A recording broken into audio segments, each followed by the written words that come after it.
Hello শিক্ষার্থী বন্ধুরা, আজকে আমি আপনাদের সাথে আছি শিউলি। আপনাদের সকলকে বাংলা সাহিত্যের চতুর্থ পর্বে স্বাগত জানাচ্ছি।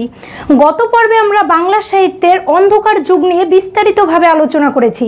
আজকের পর্বে আমরা শ্রীকৃষ্ণ কীর্তন নিয়ে বিস্তারিতভাবে আলোচনা করব। শ্রীকৃষ্ণ কীর্তন থেকে যে সকল তথ্য বিভিন্ন কম্পিটিটিভ এক্সামে এসে থাকে সেই সকল তথ্য আজকে আমি আপনাদের সামনে তুলে ধরার চেষ্টা করব। আশা রাখি ভিডিওটি যদি আপনারা শেষ পর্যন্ত দেখেন তাহলে অবশ্যই উপকৃত হবেন। এখন আমরা শ্রীকৃষ্ণ কীর্তন কাব্য সম্পর্কিত গুরুত্বপূর্ণ তথ্যগুলো জানব। শ্রীকৃষ্ণ কীর্তন হলো মধ্যযুগের প্রথম নিদর্শন বা প্রথম কাব্য। এটি সর্বজন স্বীকৃত খাঁটি বাংলা ভাষায় রচিত প্রথম গ্রন্থ।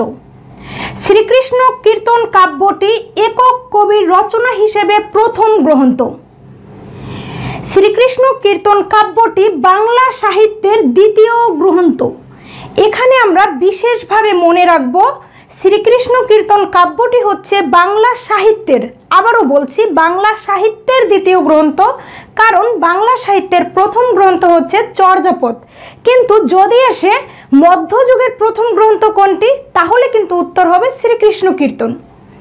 শ্রীকৃষ্ণ কীর্তন কাব্যের প্রকৃত নাম হচ্ছে শ্রীকৃষ্ণ সন্দর্ভ।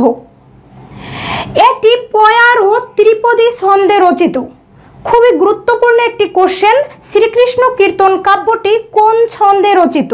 আবারও বলছি, পয়ার ও ত্রিপদী ছন্দে রচিত। শ্রীকৃষ্ণ কীর্তন কাব্যটি গঠন রীতিতে নাট গীতি। এই কোশ্চেনটিও কিন্তু গুরুত্বপূর্ণ যে শ্রীকৃষ্ণ কীর্তন কাব্যটি গঠন রীতিতে কি ধরনের। আমরা মনে রাখবো শ্রীকৃষ্ণ কীর্তন কাব্যটি গঠন রীতিতে হচ্ছে নাট গীতি, কারণ এতে নাটকীয় ভাব রয়েছে।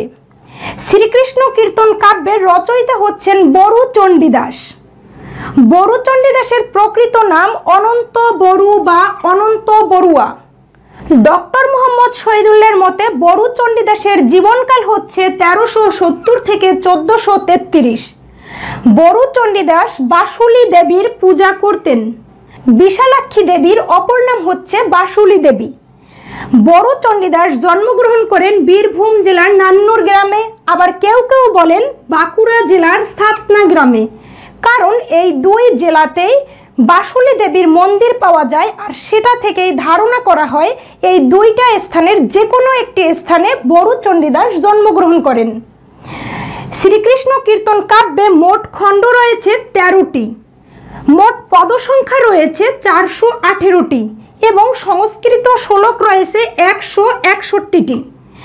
এই তথ্যগুলো আমরা একটু ভালোভাবে মনে রাখবো। আমি আবারও বলছি, শ্রীকৃষ্ণ কীর্তন কাব্যে মোট খণ্ড সংখ্যা 13টি, মোট পদ সংখ্যা হচ্ছে 418টি এবং মোট সংস্কৃত শ্লোক হচ্ছে 161টি।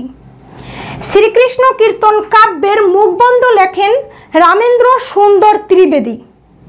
আবারও বলছি, শ্রীকৃষ্ণ কীর্তন কাব্যের মুখবন্ধ লেখেন রামেন্দ্র সুন্দর ত্রিবেদী।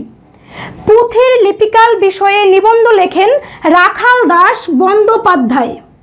শ্রীকৃষ্ণ কীর্তন কাব্যের প্রথম দুটি ও শেষ পাতাটি খুঁজে পাওয়া যায়নি। এবার জানবো শ্রীকৃষ্ণ কীর্তন কাব্যের আবিষ্কার সম্পর্কে। শ্রীকৃষ্ণ কীর্তন কাব্যটি আবিষ্কৃত হয় 1909 সালে এবং বাংলা 1316 সালে। এটি আবিষ্কৃত হয় ভারতের পশ্চিমবঙ্গের বাঁকুড়া জেলার কাকিল্লা গ্রামের দেবেন্দ্রনাথ মুখোপাধ্যায়ের গোয়ালঘর থেকে। আবারও বলছি, এটি আবিষ্কৃত হয় ভারতের পশ্চিমবঙ্গের বাঁকুড়া জেলার কাকিল্লা গ্রামের দেবেন্দ্রনাথ মুখোপাধ্যায়ের গোয়ালঘর থেকে। এটি আবিষ্কার করেন বসন্ত রঞ্জন রায়।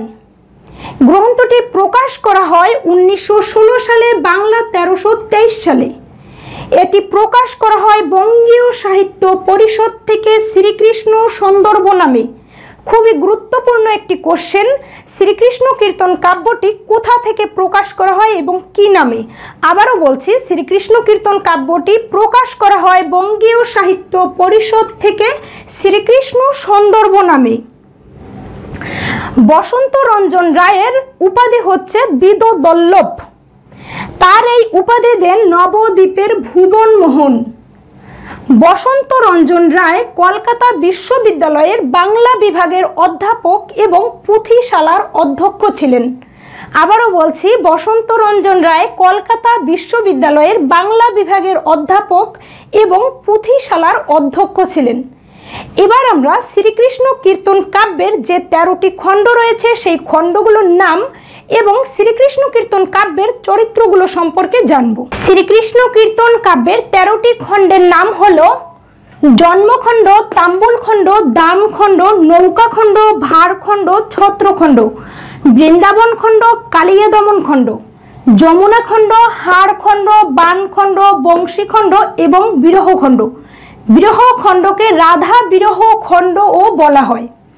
এই খণ্ডগুলোর নাম সহজে মনে রাখার জন্য আমরা একটু মিলিয়ে পড়তে পারি। যেমন জন্ম তাম্বুল দান, নৌকা ভার ছত্র, বৃন্দাবন কালিয়া দমন, যমুনা হার বান এবং বংশী বিরহ। আমার মনে হয় এভাবে মিলিয়ে পড়লে আমাদের খুব সহজেই মনে থাকবে।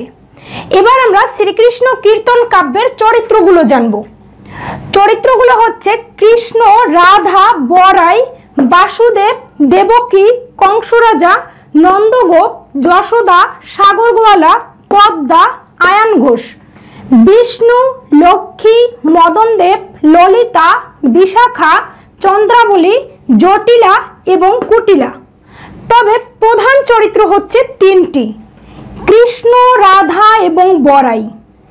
কৃষ্ণ হচ্ছেন পরমাত্মা বা ঈশ্বরাত্মার প্রতীক, রাধা হচ্ছেন জীবাত্মা বা মানবাত্মার প্রতীক এবং বরাই হচ্ছেন কৃষ্ণ ও রাধার প্রেমের দূতী বা প্রেমের অনুঘটক। কৃষ্ণের সখীদের বলা হয় গোপী। কৃষ্ণের গোপীর সংখ্যা 16,000। শ্রীকৃষ্ণ কীর্তন কাব্যে 3টি তীর্থস্থানের নাম রয়েছে, মথুরা, বৃন্দাবন এবং ব্রজ। আবারও বলছি, শ্রীকৃষ্ণ কীর্তন কাব্যে 3টি বিখ্যাত তীর্থস্থানের নাম রয়েছে, মথুরা, বৃন্দাবন এবং ব্রজ। এবং এই কাব্যে একটি নদীর নাম রয়েছে যমুনা। এই নদীকে গ্রামের লোকজন কালনী নদী বলে।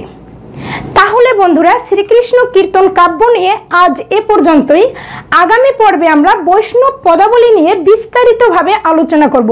এ পর্যন্ত সবাই ভালো থাকবেন, সুস্থ থাকবেন এবং নিরাপদে থাকবেন। দেখা হবে আগামী পর্বে।